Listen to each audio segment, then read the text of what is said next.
Bueno, muy buenas noches para todos. Yo soy María Camila Maya Salazar, soy residente de tercer año de anestesiología del programa de Unisanitas y en esta nueva sesión académica hablaremos acerca del manejo perioperatorio de los pacientes que toman ASA y que van a ser llevados a procedimiento neuroquirúrgico. Este va a ser como nuestro esquema de la sesión. Ese es el código QR donde encontrarán toda la bibliografía por si la quieren ir escaneando. Vamos de manera introductoria a hablar como de el dilema de este tema y la importancia de este tema. Luego haremos un breve recorrido acerca de la evidencia que hay en los escenarios de craniotomía y de cirugía de columna. Pasaremos a ver los resultados de un ejercicio, de una encuesta que se hizo, veremos qué dicen las guías y trataremos de aproximarnos en algunas conclusiones. Entonces, a manera introductoria, las enfermedades cardiovasculares constituyen un grupo que se compone por enfermedad coronaria, IAM establecido y accidente cerebrovascular, y son la principal causa de muerte en el mundo, con cerca de 20 millones de personas fallecidas por esta causa al año. En países desarrollados son la principal causa y en países de ingresos bajos y medios también son la principal causa y se dice que son más del 75% de las muertes. En datos de la OPS, para el 2019, 2 millones de personas murieron a causa de este grupo de patologías y a nivel nacional constituyen la primera causa de mortalidad en las últimas 2 décadas y para datos del 2023, la segunda causa de mortalidad prematura en la población entre 30 a 70 años, de tal manera que constituyen eventos de interés en salud pública que se busca intervenir de manera oportuna con políticas públicas.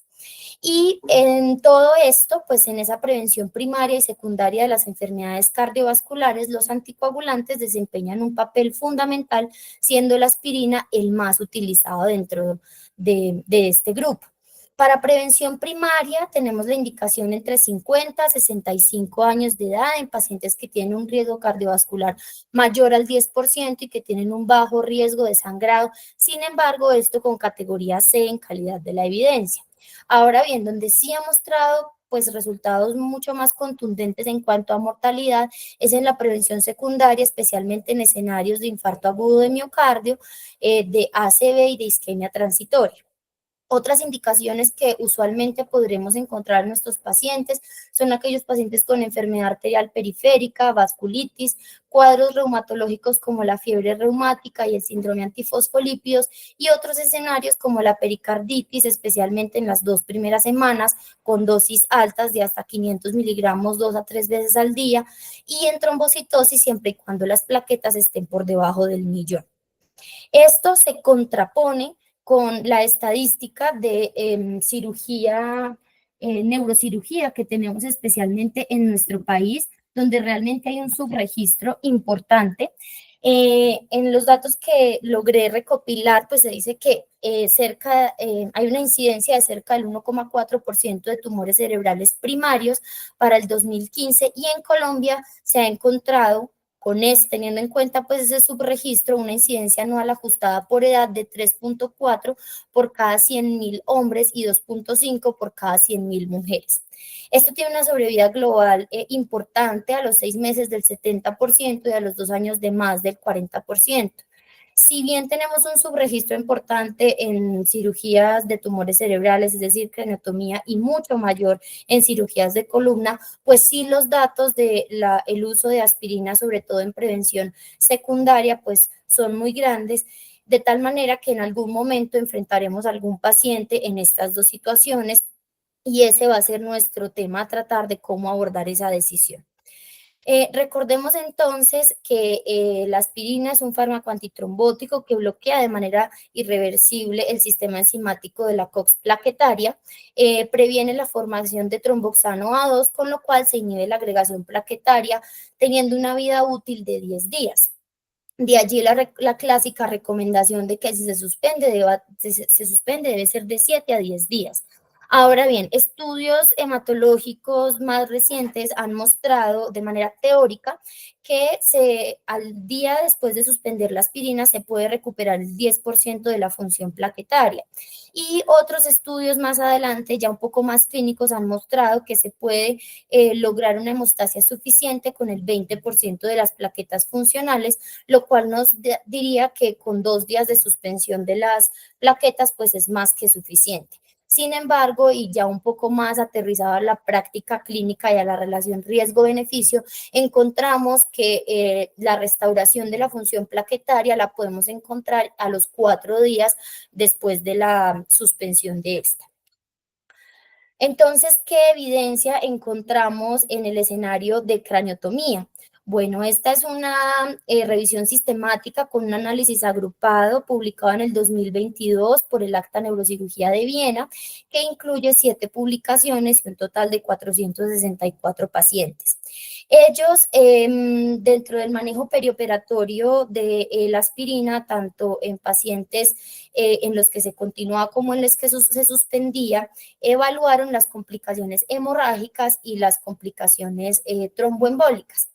Dentro de las cirugías que se documentaron, la gran mayoría fueron craniotomías para resección de tumor, otro porcentaje, un 39%, bypass en situaciones de aneurisma y un 3,9% en lesiones vasculares. De todos esos pacientes, se continuó la aspirina en el 61% y se suspendió en el 38,2%. Dentro de las complicaciones hemorrágicas, encontraron una tasa general combinada de complicaciones hemorrágicas del 3% en el grupo que se había continuado el manejo con aspirina en el perioperatorio. Esto con una P que no es estadísticamente significativa, a pesar de tener un intervalo que no cruza la unidad. En tanto que en los pacientes en los que se había suspendido el manejo con aspirina previa a la cirugía, encontraron la misma incidencia del 3%, con una P un poco más baja, pero sí vemos con una heterogeneidad importante del 40% y un intervalo de confianza que no cruza la unidad. Importante que en estos grupos en los que se documentó complicaciones hemorrágicas, se informó el tipo de complicación en la mitad de esos pacientes, siendo así que para el 57,1% de los pacientes se informó un hematoma subdural posoperatorio y 14,3% un hematoma intracerebral, una hemorragia subaracnoidea y un hematoma subgaleal. Si uno lo mira en porcentaje, pues podría ser una cifra a considerar, quizás no despreciable, un 14,3%, pero a la hora de revisar los datos y los números absolutos en este estudio, pues ese 14,3 correspondía a un solo paciente. Y lo otro que se informó fue en la indicación de aspirina en esos pacientes, es decir, por qué la estaban tomando. Para la prevención primaria se está en 31% de los pacientes y en la prevención secundaria un 69% de los pacientes. Y como les decía, la otra complicación que informaron fueron las donde solo 5 estudios las habían pues reportado. La tasa agrupada de complicaciones fue del 3% para el grupo en el que se había continuado versus del 6% en el grupo en el que se había suspendido. Sin embargo, vuelve y juega, en el grupo en el que se había continuado pues no alcanzó la significancia estadística, aunque la heterogeneidad era casi nula, en tanto que el grupo en el que se había suspendido, a pesar de que hay una P con significancia estadística, pues la heterogeneidad es del 62% y el intervalo de confianza estaba entre 0,02 y 0,14. En este rango de complicaciones también se informó la etiología, por decirlo así, de las complicaciones. La mitad de esos pacientes presentaron un ACV posoperatorio, 22% una TBP, 16% un infarto de miocardio y 11% un tromboembolismo pulmonar. Este es otro estudio publicado en la revista de Neurocirugía en el 2023 por un grupo suizo en pacientes llevados a cirugía craneal electiva en el Hospital de Basilea entre 2021 y 2023. Ellos tuvieron 3 grupos. El primero de ellos eran pacientes que eran manejados con aspirina y iban a ser llevados a procedimiento neuroquirúrgico y se suspendía la aspirina. Por decirlo así, vamos a llamarlo el grupo control.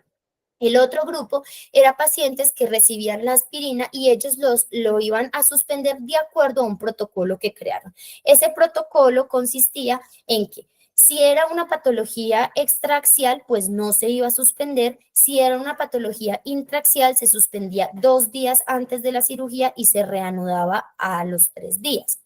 Y tenían un tercer grupo, que era como el grupo control histórico, por así decirlo, que eran pacientes que habían sido llevados a cirugía intra y extraaxial, en los que no se había suspendido la aspirina, pero que no habían entrado a ese protocolo que ellos habían diseñado. Y para pacientes que tenían otro tipo de manejo antiagregante, anticoagulante, pues lo suspendían de acuerdo a la farmacocinética y a la función renal y lo reanudaban entre el tercer y cuarto día posoperatorio, como vemos en esta tabla. Dentro de sus resultados demográficos, pues la gran mayoría de pacientes, tanto en el grupo del protocolo como en el grupo control, habían sido llevados a craneotomía para cirugía de tumor intraaxial, seguidos de tumor extraaxial, y después de eso estaba el abordaje transesfenoidal. Y dentro de los manejos más comúnmente encontrados en los pacientes, pues claramente fue el ASA con 45 y 63.4%, tanto en el grupo del protocolo como en el grupo control histórico, como les explicaba. Ya sus resultados como tal, entonces informaron las complicaciones hemorrágicas, que son las que vemos en esta tabla, que después de los resultados, pues después de haber hecho las pruebas post-hoc y la regresión logística univariable, es decir, cruzar A con B, B con C, A con C, pues no se encontraron diferencias significativamente estadísticas, a pesar de que vemos que en el grupo del protocolo el sangrado fue mucho menor, 3.6% versus el grupo control, es decir, los que se suspendió el ASA, y el grupo histórico, los que se continuó el ASA, pero no en parámetros del protocolo, no hubo significancia estadística. Dentro de estos, ellos informaron también ese tipo de complicaciones hemorrágicas. 33% de los pacientes desarrollaron un hematoma subdural crónico en los 3 primeros meses, 4 pacientes, lo que corresponde al 22%, presentaron un hematoma subdural agudo que requirió intervención, otro 22% presentó hemorragia intracerebral posoperatoria y otro 22% presentó cuadros de epistaxis en el abordaje transesfenoidal. Y además de documentar la etiología de ese sangrado, documentaron el manejo que había recibido ese sangrado. 44% de los pacientes debieron ser sometidos a una reintervención quirúrgica, 27.8% se logró realizar un manejo conservador de esos pacientes que presentaron epistaxis por el abordaje transesfenoidal. Todos pudieron recibir intervención en cama, que la definían como taponamiento nasal o manejo con nitrato de plata, y se documentó una muerte asociada a la complicación hemorrágica, de la cual no hay mayor detalle. Y claramente también documentaron las complicaciones tromboembólicas, donde vemos una menor incidencia en el grupo del protocolo con 4.9%, el grupo control tuvo mayor complicaciones tromboembólicas y el grupo que no se suspendió el ASA, pero no estaba en el protocolo, 6.7%. Nuevamente, a pesar de que hay diferencias, pues no alcanzaron la significancia estadística. Y en estos pacientes también se documentó la etiología de la complicación. El 65% de los pacientes presentaron ACV isquémico perioperatorio, 15% presentaron tromboembolismo pulmonar y 10% presentaron trombosis venosa profunda. Esta es entonces como la evidencia más reciente y con mayor rigor metodológico que tenemos hasta el momento en cirugía en craneotomía. Ahora, ¿qué tenemos en cirugía de columna?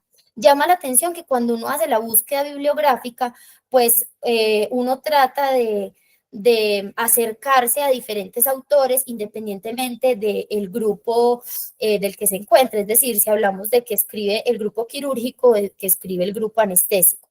Y este artículo resalta, es una revisión narrativa publicada en el 2018 por el grupo quirúrgico, donde si bien se hace una revisión de las diferentes publicaciones que hay y se debate de que en cirugía de fusión lumbar, bien sea de 1 o de 2 niveles, aumenta el riesgo de sangrado en los pacientes en los que se suspende el ASA 3 a 5 días antes versus aquellos que se suspende a 10 días antes. Se concluye con una aproximación subjetiva, dando recomendaciones de preferir la suspensión 7 a 10 días antes de la cirugía. Y esto vuelve y se ve demostrado en esta otra revisión narrativa del 2019, donde ¿cómo les digo? Los artículos que se reúnen pues son menos detallados, pero la conclusión también termina por ser una opinión muy personal donde se aboga por suspender la aspirina, perdón, 7 a 10 días antes de la cirugía. Y esto lo deja uno un poco confundido porque entonces queda uno frente a cómo se debería manejar realmente basado en la evidencia el aspirina en estos pacientes que van a ser llevados a cirugía de columna. Está entonces, esta es un análisis retrospectivo de historias clínicas publicado en el 2021 en la revista de Ciencias Neurológicas, donde se compara el riesgo de hemorragia postoperatoria en los pacientes que reciben aspirina frente a los que no reciben aspirina, pero también se tienen en cuenta pacientes que reciben y se suspende la aspirina más de 7 días y menos de 7 días en el preoperatorio. Ellos tuvieron un total de casi 3.000 pacientes, dentro de los cuales 619 recibían aspirina de manera preoperatoria. De estos 619, el 32% se suspendió más de 7 días y 68% no se suspendió el manejo con aspirina antes de la cirugía. Ellos realmente no encontraron diferencias significativamente estadísticas en la incidencia de hemorragia posoperatoria en el grupo que había recibido manejo con aspirina. Y el otro hallazgo que encontraron, que pues resulta interesante, fue que en vez de encontrar esa asociación de sangrado con el manejo perioperatorio con aspirina, encontraron otras variables como la edad, el índice de masa corporal y de manera muy esperable la duración de la cirugía con el sangrado posoperatorio. En su estudio, entonces, ellos concluyen que el manejo con aspirina perioperatoria no tiene mayor impacto en la cirugía espinal y que en cambio se deben considerar otras variables para ver si se hace uso de antifibrinolíticos o de otras conductas para minimizar el sangrado. Con todo esto, pues la evidencia que tenemos especialmente en cirugía de columna es de alguna forma un poco vaga, un poco escasa, con bajo rigor metodológico. Valdría la pena estar atentos a los resultados de este estudio, que es el ASPIN, es un ensayo clínico controlado, aleatorizado, de no inferioridad, en lo que quiere mirar específicamente en cirugía de columna lumbar los desenlaces en pacientes que reciben manejo perioperatorio con aspirina. Como les digo, no han salido los resultados, valdría la pena pues estar atentos a estos. Ahora bien, ¿qué estamos haciendo nosotros? A manera de ejercicio, más bien como introspectivo, por así decirlo, quise hacer una encuesta a anestesiólogos y a personal que tiene pacientes en procedimientos neuroquirúrgicos, tanto craniotomía como cirugía de columna, de cuáles son sus conductas con respecto al ASA en esos pacientes. De tal manera que hice la encuesta a neurocirujanos, ortopedistas, cirujanos de columna y anestesiólogos. Entiendo que la cantidad de encuestados no fue alta, fue lo que alcancé a recoger en estos últimos 5 días, pero valdría la pena mirar los resultados porque sí hay unas consideraciones importantes. La mayoría de los encuestados suspende el ASA 3 a 5 días antes de la cirugía y esa decisión la hacen basado tanto en el tipo de intervención como en las comorbilidades del paciente. Específicamente el grupo que suspende de 3 a 5 días se basa en si van a cirugía de fosa posterior, que es cuando indican suspenderla como primera medida. Y como segunda medida, de qué tipo de prevención está teniendo el paciente, es decir, si lo hace por prevención primaria o prevención secundaria. Hay otro grupo que indica suspenderlo 7 a 10 días. Dentro de estos está un ortopedista y un anestesiólogo. El ortopedista lo hace independientemente de cualquiera de estas variables y el anestesiólogo toma esta decisión de acuerdo al tipo de cirugía, pero más a la comorbilidad del paciente.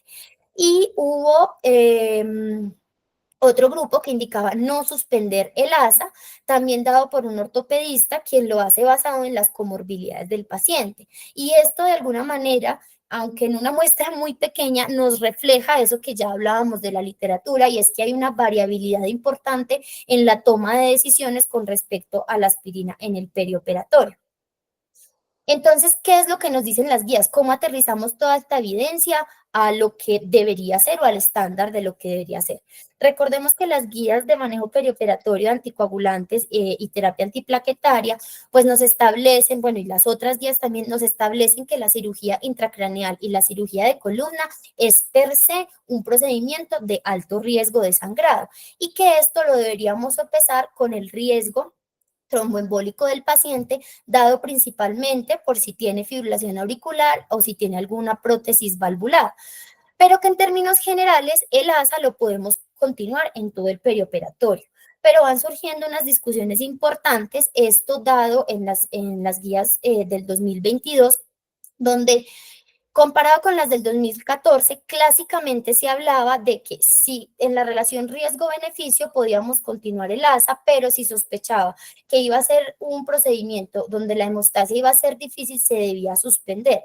No eran claros exactamente cuántos días, pero se hablaba de 7 a 10 días, teniendo en cuenta los resultados del POIS-2, que fue este estudio que nos dio esta gran evidencia para todas estas decisiones. Ahora, en las nuevas guías encontramos unas especificaciones más avanzadas en estos pacientes. En términos generales, ellos nos dicen que en los procedimientos de alto riesgo de sangrado, como neurocirugía, procedimientos intracraneales, se debe suspender 7 días antes. Pero cuando uno va y mira otras consideraciones, como los pacientes que han sido llevados a stent, pues que les han colocado un stent, pues se debe continuar el manejo con la aspirina. Y si se sospecha de un alto riesgo de sangrado, pues debemos sopesar riesgo-beneficio y en caso tal suspender la aspirina hasta 3 días antes de la cirugía. Y esto vuelve y nos lo recalca la guía del 2024, donde nos dice que en pacientes que han sido llevados a cateterismo y se les ha puesto stent, que reciben prevención secundaria con aspirina y van a ser llevados a cirugía no cardíaca, en donde podemos incluir una cirugía de neurocirugía, neuroquirúrgica, de tumor extraaxial, pues podemos continuar el manejo con aspirina. Pero aquellos en los que hay un mayor riesgo de sangrado, pues sí deberíamos suspenderla. Esto entonces nos recalca nuevamente lo que casi siempre hablamos en otras revisiones y es el manejo centrado en el paciente e individualizado, donde las consideraciones las debemos tener en cuenta de acuerdo al tipo de cirugía, llámese fosa posterior, tumores intraaxiales, sobre todo muy vascularizados, y el tipo de prevención que mi paciente está recibiendo. Si lo está recibiendo por prevención primaria, por enfermedad arterial periférica pero no tiene stent, o si lo está recibiendo por enfermedad coronaria con stent, por un ACV isquémico que ya sucedió. Todo esto es lo que yo debo tener en cuenta para decidir el manejo de la aspirina en ese paciente. A manera de conclusión, entonces, lo que les decía, una decisión centrada en el paciente, balancear el riesgo-beneficio de acuerdo a la indicación de por qué está tomando la aspirina ese paciente y el tipo de cirugía al que será sometido y sobre todo una comunicación asertiva con el equipo quirúrgico, ya que como hemos visto, pues hay variabilidad en la toma de decisiones y eventualmente el día de la cirugía el paciente podrá llegar con la indicación que le dio el neurocirujano o que le dimos nosotros y esto interferir en la cancelación y en que sea llevado efectivamente a cirugía ese día. Esto también vale la pena mencionarlo y es que estos espacios en los que se comparte la evidencia y se llegan a algunas aproximaciones como grupo de anestesia, pues valdría la pena compartirlo con ese equipo quirúrgico para que todos estemos hablando el mismo idioma. Esto era entonces lo que les tenía para hoy. Queda abierto el micrófono a comentarios y este es nuevamente el código por si quieren revisar la bibliografía. Muchas gracias. María Camila, muchísimas gracias. Pues esto a visión personal por los años y la experiencia que tengo en neuro. El problema de neuro, como todos se dieron cuenta, es que los estudios no son buenos estudios. La mayoría de estudios tienen Estos que se hicieron sobre todo en craniotomía son estudios un número de pacientes muy pequeños que no sabemos si el no paso de valores significativos estadísticamente es por el bajo volumen por la baja cantidad de pacientes en cada grupo o porque realmente no se encontraron diferencias. Casi pasa lo mismo con columna, con un poquito de, digamos, más de robustez en la parte epidemiológica. Esa recomendación que da María Camila es finalmente lo que tenemos que hacer. Hay que hablar, hay que sopesar el riesgo. Creo que esta no es una decisión para una sola persona, siempre se debe hacer preferiblemente con un comité, con una junta de alto riesgo en donde se hable con el cirujano y con los médicos que van a estar involucrados en el cuidado perioperatorio del paciente, sean cardiólogos, sean neurólogos, para encontrar un punto de equilibrio en el cual el paciente, digamos, disminuyamos tanto el riesgo tromboembólico como el riesgo de sangrado. Veo muy difícil lograr estudios de calidad por, digamos, el componente ético de si le dejamos o no le dejamos a un número grande de pacientes y si empiezan a sangrar, ¿qué pasa? O se lo suspendemos a un número importante de pacientes, ¿qué pasa?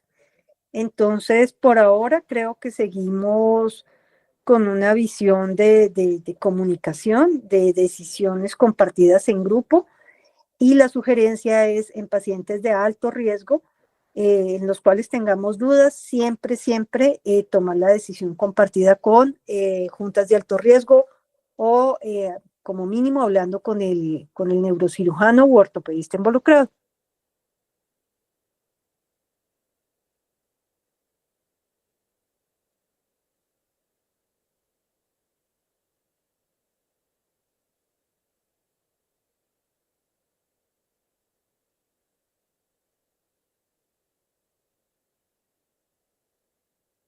No sé si haya alguna pregunta, algún comentario más.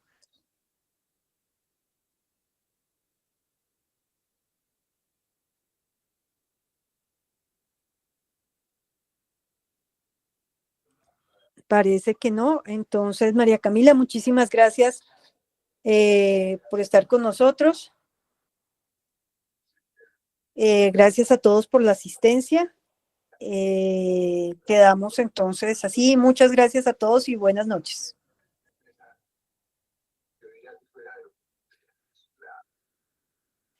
Gracias. Buenas noches. Noches. Buenas noches. Muchas gracias.